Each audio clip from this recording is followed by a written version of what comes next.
There we go. Mine's already open. His is already open. What's up, Basement Movie Room fans? If we have any, we have 9 subscribers. That's not that many, really. But hey, welcome to the channel. I'm Chad. I'm Jared.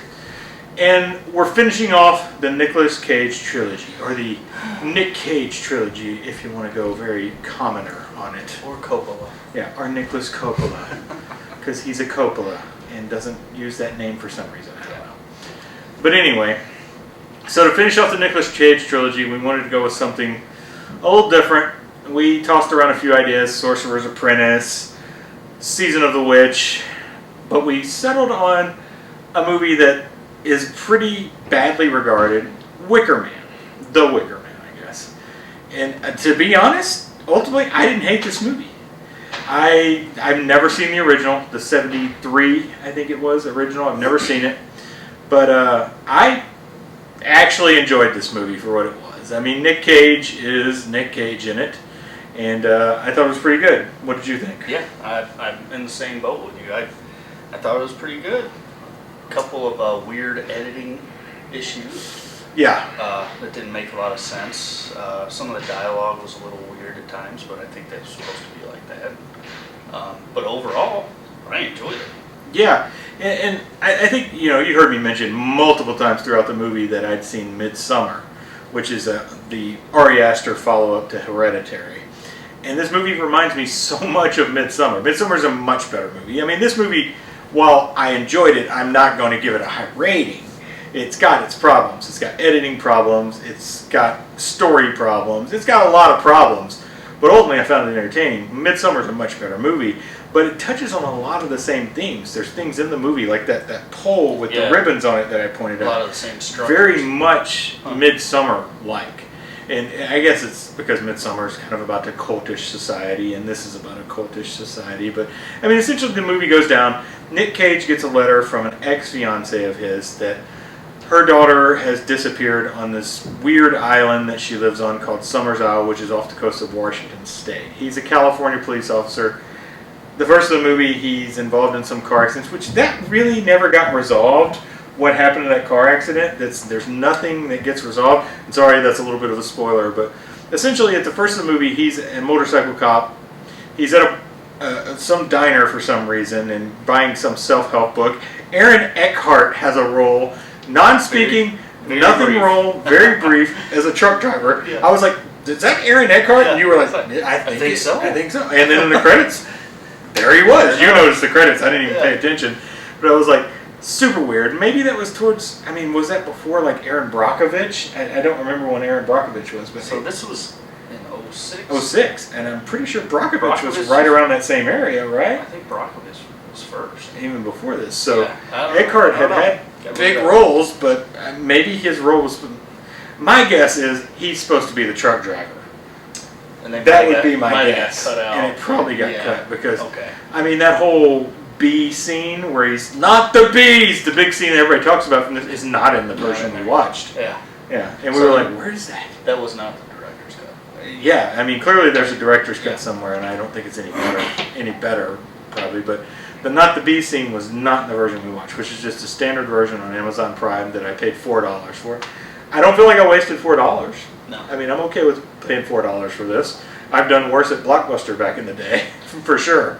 I think it helps that we went into this movie not expecting much. Low expectations. Yeah. So low expectations certainly helped us see this movie in a different light. And I think that both of us had not seen the original 1973 Wicker Man. Which it might be a good idea to go back and I think we probably almost have to. Review. We'll review 73 Wicker Man and then say how shit this was, maybe. Yeah, maybe. I don't know. But yeah, so ultimately Nick Cage goes to this island.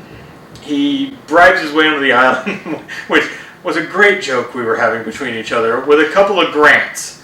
We couldn't understand who carries around $50 bills, for one thing. So, of course, we said, how about a couple of Washingtons, my friend? A couple of crisp Washingtons. Crisp Washingtons. Maybe some metal Washingtons or some Lincolns, perhaps. So it's a fun movie to watch, honestly, if you're going to joke around about it. Yeah. And honestly, it kept my attention. It followed somewhat of a plot. I mean, the plot was not maybe the best plot in the world. But yeah, I mean, it did keep you interested. And the mystery was there. I mean, I couldn't figure out. No, there's you're not supposed to figure what was this going out. on, No. which was good. Because a lot of movies, you can kind of figure stuff out on your own. But this was one that kind of kept you guessing. It certainly kept you guessing, and then the ending is completely different than what I expected, to be honest. I mean, maybe I should have seen it coming because I've seen Midsommar, but it is really odd. I mean, you haven't seen Midsommar, but it is really odd, the similarities. There's a bear suit in Midsommar. There's like Harvest Festival. There's a May Queen in Midsommar, and this takes place in May. So, I mean, it's really, really crazy. And again, Midsommar, much better movie. This enjoyable. Midsommar is like, to me, it was an awards, middling awards movie in my opinion. Mm-hmm. And Hereditary. Did you ever see Hereditary by Ari Aster? Hereditary. I actually like Midsommar better than Hereditary, which is like heresy to a lot of people. But Hereditary was not my bag. So. But yeah, you should watch both of those, to be honest. Ari Aster's like a modern, I'm getting off topic, but anyway, The Wicker Man just reminded me so much of Midsommar. I can't help but talk about it. And maybe it's because I've seen Midsommar and I'm used to this type of story, but I honestly think the 2006 Wicker Man deserves a look from people. I mean, because I put it off so long because I've heard how bad it is. And honestly, it's not a great movie. But I sat here and had a lot of fun watching with you, to be honest. Yeah, that was fun. We were joking. I mean, but overall, I mean, the jokes just came because we like joking around with Nick Cage movies. Oh my God. Him punching women. He punches the hell out of at least, what was it? At least 3 women, right? It's 3. Oh, yeah. And just, it's so funny. I mean, the first one, The first one was, that got me. And you don't even like this lady in the movie either, so it's like, that's it. And I don't condone hitting women, obviously, but this is a movie, and it's so funny. I mean, we both just cracked up. We could not stop laughing when he hit the first woman. Oh. It's so funny. It's honestly worth watching an hour and 20 minutes of this movie just to get to that point. Yeah. It's somewhere around the hour and 20 mark, hour and 25 mark, that he just hauls off and punches this lady, and then that's when he brings out. That's when he got going. Yeah, he brings out the kicks. I mean, he may have kicked 3 or 4 more women in that pile at one point.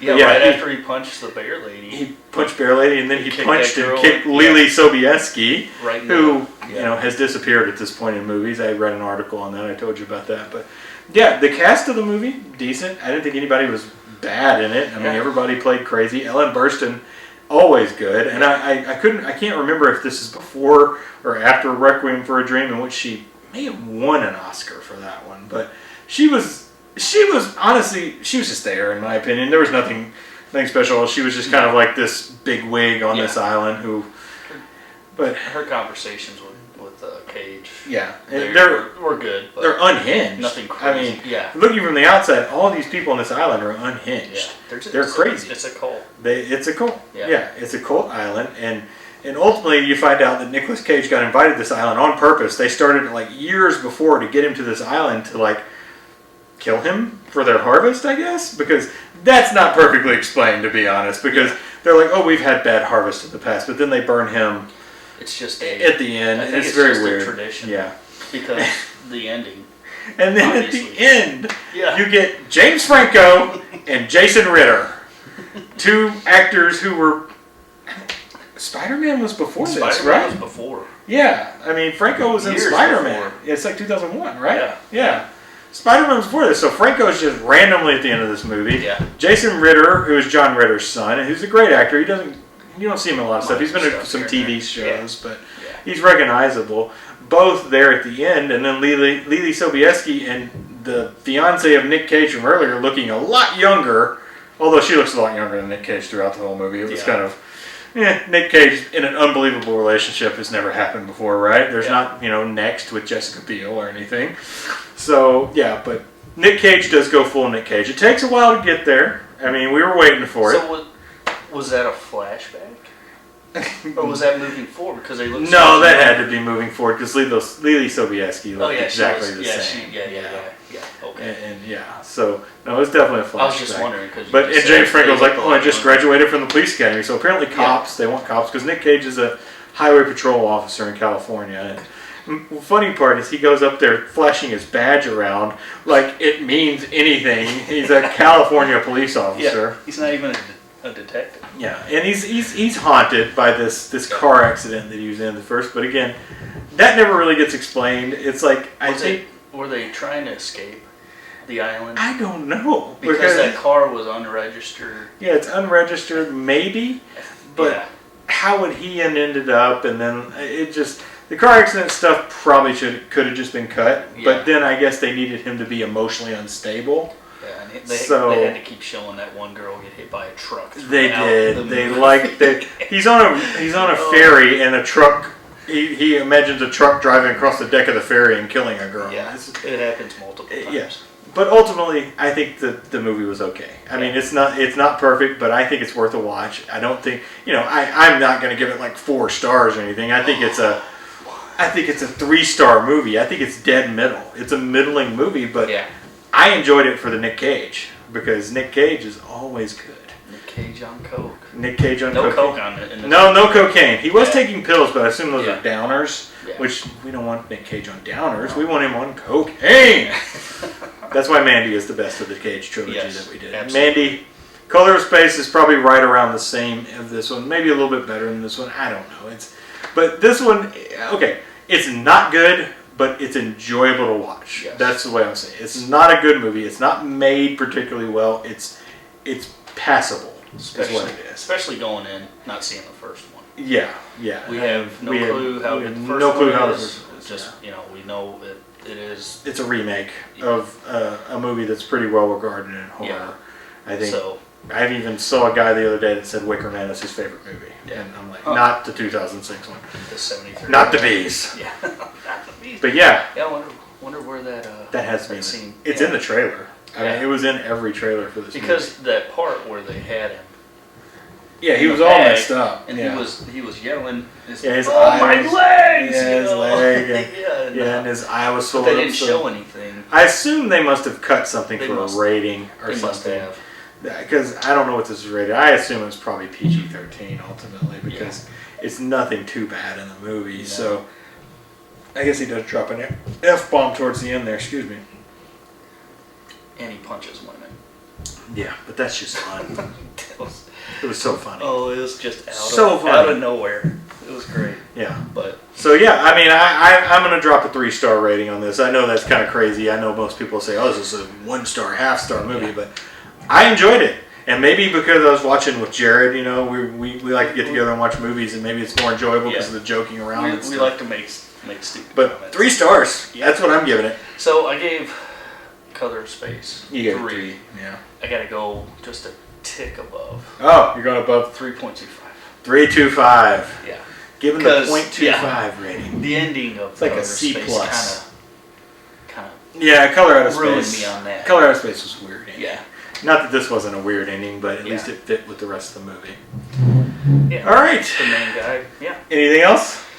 No, I think we pretty much covered it. All right. So next time on Basement Movie Room, there may be more reviews between this, but the next actor we're going to choose for a trilogy is going to be Val Kilmer. He makes a lot better movies than Nick Cage, to be honest. So I think we're actually going to watch good movies, or at least what I found to be good movies. Or try to find some turds. Or, we can always find something bad. I mean, we're not going to be watching Top Gun and Real Genius or anything like that. We're going to go a little more unknown, but we are not watching The Snowman. I don't know if you've seen The Snowman. We will not watch The Snowman. He's barely in it. I heard that movie is atrocious. Oh, God, The Snowman is... We're getting off topic anyway, but The Snowman's real freaking bad. Don't watch The Snowman. Speaking for myself, I feel a little emotional about moving on from Cage. Yeah, we might have to come back for Cage. Might have to. We might have to do another Cage trilogy. He has many more. Yeah. Oh, there's so many. He came out with one this year called Jiu-Jitsu. I almost was like, let's just throw that one on, but I think we need to let that one simmer for a while and go from there. But I hear it's real bad, so maybe it'll be good. Not sure. There's real bad, then there's Cage bad. Those are 2 completely different categories in my opinion. Because Cage bad is good. His his acting makes up for it. Yeah. That also has Tony Jaa in it, which is a crazy thing because I love Tony Jaa. Guy's fantastic. Yeah, we'll have to watch that. Yeah, we're gonna watch that. There may be another Cage. It may be a Cage quadrilogy at some point. All right. Thanks for watching Basement Movie Room. I'm Chad. I'm Jared. See you later.